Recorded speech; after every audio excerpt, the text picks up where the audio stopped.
शौर्य दिन आहे आणि तुम्ही अभिवादनासाठी आला. दरवर्षीच्या प्रथेप्रमाणे राज्य सरकारच्या वतीनं आम्ही अनेक जण येत असतो.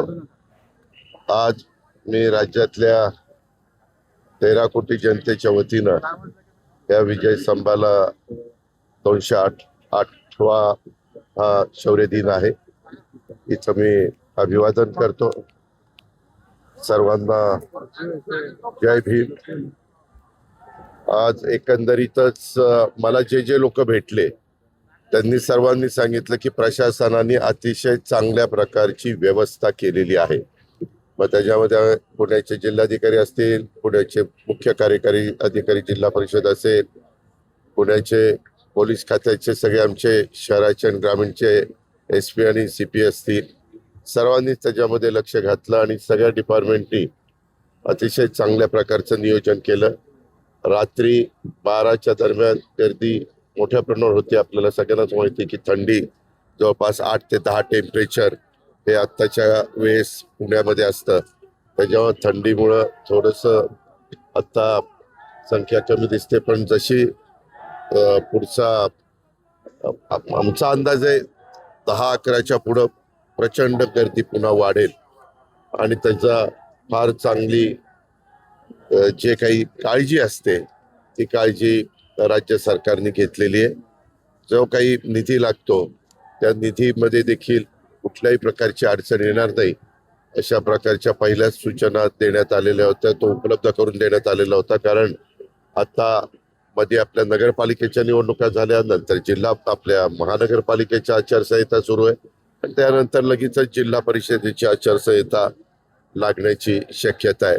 त्याच्यामुळं असं होता कामा नये की आचारसंहिता लागल्यामुळं कुठली अडचण निर्माण झाली, हे होता कामा नये. याकरता राज्याचे मुख्यमंत्री देवेंद्र फडणवीस असतील, उपमुख्यमंत्री एकनाथराव शिंदे साहेब असतील, आमचे सामाजिक न्याय विभागाचे मंत्री संजय शिरसाट असतील, आम्ही सगळेच असो, त्यामध्ये काळजी जाणीवपूर्वक घेतली गेली आणि ते सगळं पत्रकार, इलेक्ट्रॉनिक प्रिंट मीडिया या नात्याने आपल्यालाही पाहायला मिळतंय. जिल्हा परिषदच्या आचारसंहिता कधीपर्यंत ते मला माहिती नाही. तो निवडणूक आयोगाचा पूर्णपणे अधिकार आहे.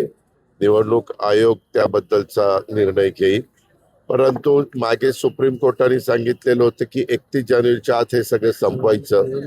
परंतु नंतर सुप्रीमने सांगितलं की 50%च्या पुढे आरक्षण जाता कामा नये आणि मोठ्या प्रमाणावर काही विशेषतः विदर्भातला बऱ्याच जिल्हा परिषदा, नंतर उत्तर महाराष्ट्रातल्या जिल्हा परिषदा, आपल्या कोकणातल्या काही जिल्हा परिषद या 50%च्या पुढे, मराठवाड्यातल्या मला वाटतं 2 का काहीतरी आहेत, अशा जिल्हा परिषद 50%च्या पुढे आरक्षण गेल्यामुळं ते आरक्षण 50%च्या पर्यंतच घ्यायला सुप्रीम कोर्टाच्या सूचना आहेत. त्याच्यामुळं आता निवडणूक आयोग ज्या 50%च्या आत आहेत त्या माझा अंदाज आहे. मी काही हे म्हणजे ठामपणे सांगू शकत नाही, पण त्या आधी होतील आणि मग ते 50% आरक्षणच्या आत आल्यावर बाकीच्या होतील. असं 2 टप्प्यामध्ये.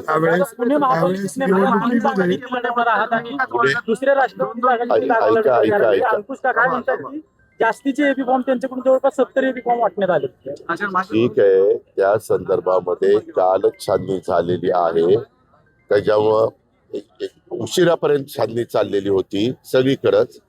एकदा त्यातली यादी प्रसिद्ध झाल्यानंतर प्रत्येक प्रभागात प्रत्येक अ, ब, क, ड त्याच्यामध्ये कुणाकुणाचे किती अर्ज आलेले आहेत ते पाहिले जातील आणि त्याच्यातून काही जे काही आमचं ठरलेलं आहे त्याच्यापेक्षा जास्त गेले असतील तर ते मागे घेण्यात येतील. असं काही मार्ग आम्ही काढू. दादा, असं पहिल्यांदाच होतं की सगळ्या पक्षांना उमेदवारांची यादी जाहीर करण्यात आली नाही. शेवटच्या क्षणी अशा पद्धतीने सगळं दिसलं. असं नाहीये.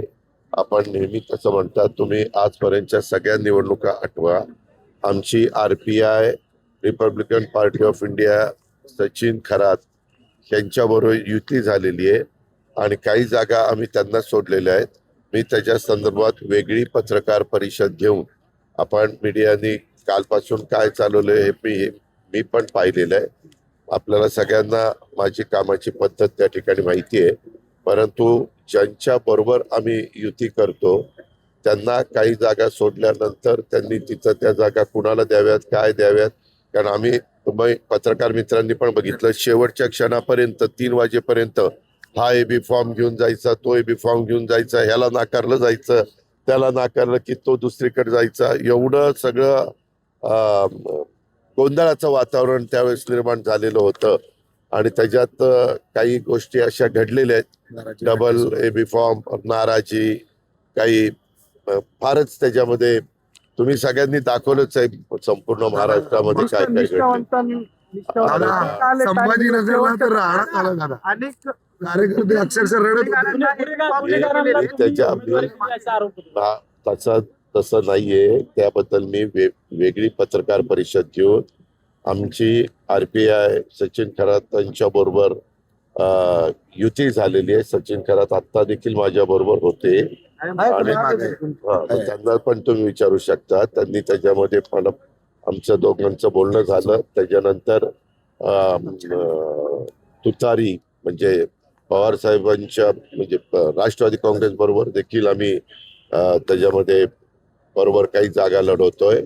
पुण्यामध्ये आणि पिंपरी चिंचवडमध्ये आम्ही शिंदे साहेबांच्या बरोबर पण चर्चा, म्हणजे शिंदे साहेब पण नाही परंतु उदय सामंत असे काही मान्यवरांच्या बरोबर पण चर्चा केली. कदाचित आज त्यांच्या बरोबर पण बसून काही जागेच्या संदर्भात मार्ग निघतोय का. दादा कुठे पुण्यामध्ये बोलताय हे सगळं? पुणे पिंपरी चिंचवड, पुणे पिंपरी चिंचवड, पुणे पिंपरी चिंचवड. बाकीच्या ठिकाणी त्या भागामध्ये तिथल्या सहकाऱ्यांना अधिकार दिलेले, जसं कोल्हापूरला मुश्रीफ साहेबांना दिले, सांगली मिरज कुपवाडला मकरंद पाटलांना दिले, म्हणजे माझ्या पक्षाकडनं, राष्ट्रवादी काँग्रेस पक्षाकडनं. मुंबई आणि तिकडचा भाग हा ठाणे सुनील तटकरे साहेब बघतायत. असं सगळ्यांनी दत्ता भरणेंना सोलापूर दिलेले आहे. दादा म्हणजे उदय सामंत आम्हाला भेटायला येणार आहेत. बैठक आहे का? काल उदय सामंतांची बोलणं झालं. आज आम्ही माझा आता मी इथनं जाणार आहे बीडला माझा काही कार्यक्रम आहे. तो परवाच ठरलेला होता परंतु काही कारणाने तो पुढे ढकलला. तो काल होता पण काल मुख्यमंत्र्यांनी कॅबिनेट लावल्यामुळं तो आज मी घेतलेला आहे. जवळपास 1000 पेक्षा जास्त विविध कामं ह्याच्या शुभारंभ पहिल्यांदाच आम्ही बीडमध्ये करतोय ऍट ए टाइम. तो कार्यक्रम आहे पालकमंत्री म्हणून. आणि आज नवीन वर्षाची सुरुवात आहे. मी नवीन वर्षाच्या पण तमाम जनतेला हार्दिक शुभेच्छा देतोय. नवीन वर्ष सर्वांना सुखाचं समृद्धीचं भरभराटीचा तो आपल्या सहित नाही ते संकल्पाच्या बद्दल नंतर सांगतो तुला.